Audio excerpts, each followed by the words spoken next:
Most welcome दोस्तों, मैं शिवम स्वागत करता हूं आपका मेरे इस यूट्यूब चैनल आई स्मार्ट शिवम पर। आज मैं आपके लिए लेकर आया हूं ऐसी धमाकेदार वीडियो जिसमें मैं आपको बताऊंगा कि जब भी हम अपने नए स्मार्टफोन खरीदते हैं या हमारा कंप्यूटर खरीदते हैं या हमारा लैपटॉप खरीदते हैं तो हम एक चीज़ जरूर देखते हैं कि इसमें कौन सा प्रोसेसर लगा हुआ है या इसका प्रोसेसर कितना है। तो चलिए दोस्तों, आज जान ही लेते हैं कि ये प्रोसेसर होता क्या है। दोस्तों, इस स्मार्ट टेक्नोलॉजी से भरी दुनिया में आप ये तो जानते हैं कि प्रोसेसर का कितना इंपॉर्टेंट रोल होता है, चाहे आप अपना स्मार्टफोन ले लो या फिर लैपटॉप। तो दोस्तों, प्रोसेसर के बारे में फुल डिटेल्स में मैं आपको बताऊंगा। तो दोस्तों, बने रहिए मेरे साथ इस वीडियो के लास्ट तक। और अगर आपने अभी तक मेरे चैनल को सब्सक्राइब नहीं किया है तो प्लीज़ इसे अभी सब्सक्राइब कर दीजिए मेरे दोस्तों। और हाँ, बेल आइकन को दबाना ना भूलें। तो दोस्तों, अगर हम बात करें कि व्हाट इज़ प्रोसेसर, तो मैं आपको बताऊंगा कि किसी भी काम को करने वाला प्रोसेसर कहलाता है। जैसे कि इसके नाम से पता चल रहा है कि processor, to process something that called processor. तो दोस्तों, जैसे कि हमने कोई इनपुट दिया, सपोज़ आपने किसी की को प्रेस करके कीबोर्ड के थ्रू सिस्टम को या अपने मोबाइल को आपने कोई इनपुट दिया, तो उस इनपुट को प्रोसेस में लाने का जो काम करता है, उस पर जो वर्क करने का काम करता है वो करता है प्रोसेसर। तो ये काम होता है प्रोसेसर। आपका प्रोसेसर जितना अच्छी क्वालिटी का होगा, जितना बिल्डअप होगा, जितना बड़ा होगा, अपडेटेड होगा, न्यू कैपेसिटी का होगा, न्यू डिज़ाइन का होगा, पावरफुल होगा, उतनी ही उसकी प्रोसेसिंग स्पीड जो है वो हाई होगी। अगर आप कुछ भी चीज़ कीबोर्ड में इंटर कर रहे हैं या कुछ भी इनपुट दे रहे हैं आपके सिस्टम को, अपने मोबाइल को, तो विद इन अ सेकेंड उसका रिस्पॉन्स, क्विक रिस्पॉन्स देगा। तो इसलिए दोस्तों, सबसे पहले जब भी हम न्यू प्रोडक्ट परचेस करते हैं लाइक मोबाइल और पीसी, लैपटॉप, तो उसका प्रोसेसर देखा जाता है कि इसकी प्रोसेसर कितना पावरफुल है। जितना पावरफुल उसका प्रोसेसर होगा उतना ही पावरफुल हमारा सिस्टम होगा। तो सिंपली कह सकते हैं दोस्तों, अगर आपके फ़ोन का प्रोसेसर अच्छा नहीं है तो आपका फ़ोन बेकार है।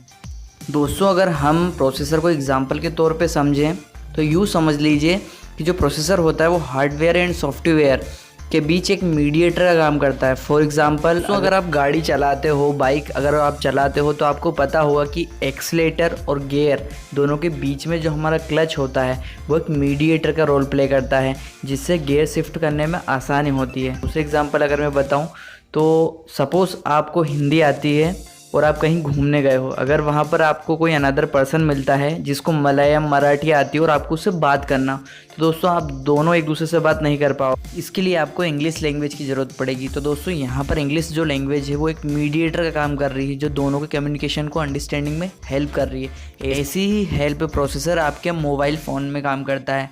जी हाँ दोस्तों, जब भी आप सर्च बॉक्स में कुछ भी इनपुट देते हैं, कुछ भी टाइप करके लिखते हैं, कुछ सर्च करते हैं, तो उसका जो रिजल्ट होता है विद इन अ सेकेंड आ जाता है। ये काम करता है आपका प्रोसेसर। जितना ही फास्ट आपका प्रोसेसर होगा, जितना अच्छा क्वालिटी का आपका प्रोसेसर होगा, आपको रिजल्ट उतना ही क्विक मिलेगा।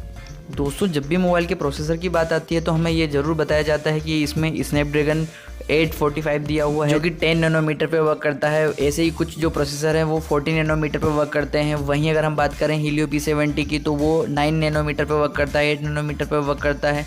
और अगर हम बात करें एप्पल आईफोन की, तो वो 7 नैनोमीटर पे वर्क करता है। तो दोस्तों, प्रोसेसर में जो नैनोमीटर टेक्नोलॉजी है वो कैसे वर्क करती है, होता क्या है नैनोमीटर टेक्नोलॉजी, चलो इसको डिटेल्स में समझ लेते हैं।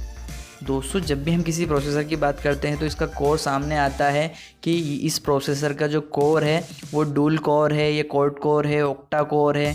तो दोस्तों, ये कोर होता क्या है कि जब एक चिप सेट में उसका प्रोसेसर जितना हैवी होगा वो उसकी कैपेसिटी उतनी ही ज़्यादा होगी। सपोज़ अगर सिंगल कोर है तो वो हैवी वर्क नहीं कर पाएगा। अगर आप उसमें कुछ भी हैवी वर्क करेंगे तो वो हैंग हो जाएगा आपका सिस्टम। वहीं अगर हम बात करते हैं डुअल कोर की, जिसमें 2 कोर लगे हुए होते हैं, जिसकी कैपेसिटी डबल होती है, उससे कहते हैं डुअल कोर। अगर वहीं पर ऐसे छोटे छोटे 4 चिपसेट लगे हुए हैं तो वो होता है क्वाड कोर, जिसमें 4 कोर लगे हुए हैं।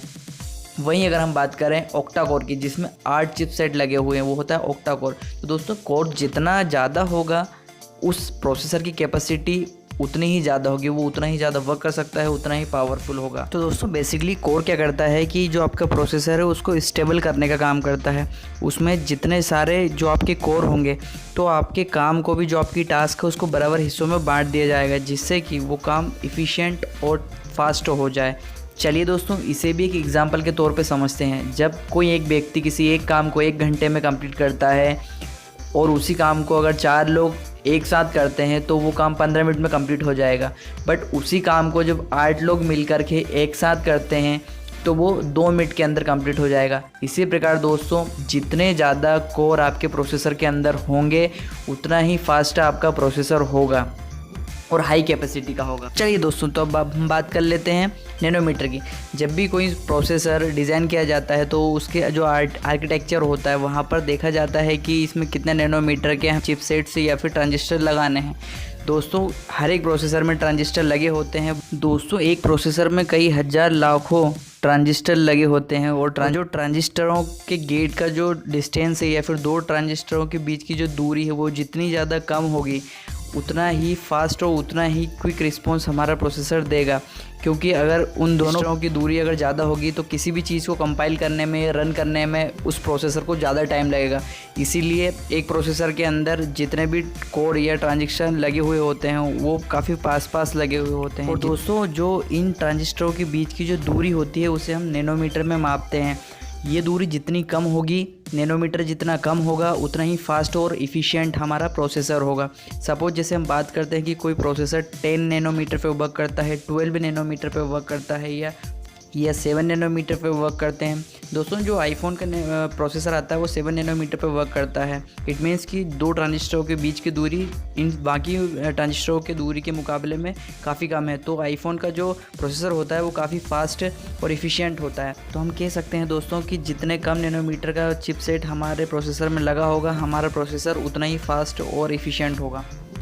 दोस्तों अब आपको समझ में आ ही गया होगा कि जो स्नैपड्रैगन का 845 चिपसेट का जो प्रोसेसर निकाला है स्नैपड्रैगन ने, और वहीं एप्पल ने अपना A12 जो कि 7 नैनोमीटर टेक्नोलॉजी पे बेस्ड है वो कितना फास्ट है स्नैपड्रैगन से। तो दोस्तों होप कि आपको सब कुछ समझ में आ गया है प्रोसेसर के बारे में। दोस्तों आई होप कि आप जब भी न्यू मोबाइल परचेस करेंगे तो आपको बिल्कुल भी कठिनाई नहीं होगी उसको प्रोसेसर को देख करके कि वो कितना इफ़िशियंट और कितना ठीक है आपके लिए। दोस्तों अगर हम बात करें कि हमने आज क्या क्या टॉपिक कवर किए हैं तो चलो एक बार बात कर लेते हैं। दोस्तों आज हमने जाना कि प्रोसेसर होता क्या है और ये कैसे काम करते हैं। सेकंड चीज़ हमने ये जानी कि प्रोसेसर में कोर का क्या काम होता है और कितना इंपॉर्टेंट रोल प्ले करता है। थर्ड चीज़ हमने ये जानी कि नैनोमीटर क्या होता है और नैनोमीटर टेक्नोलॉजी जो है वो प्रोसेसर में कैसे वर्क करती है। तो आशा करता हूँ दोस्तों कि मैंने जो कुछ भी आपको इस एंटायर वीडियो में समझाने की कोशिश की है वो अभी तक आपको समझ में आ गया होगा। दोस्तों अगर वीडियो पसंद आया हो तो प्लीज़ इसे लाइक, सब्सक्राइब और कमेंट करना ना भूलें।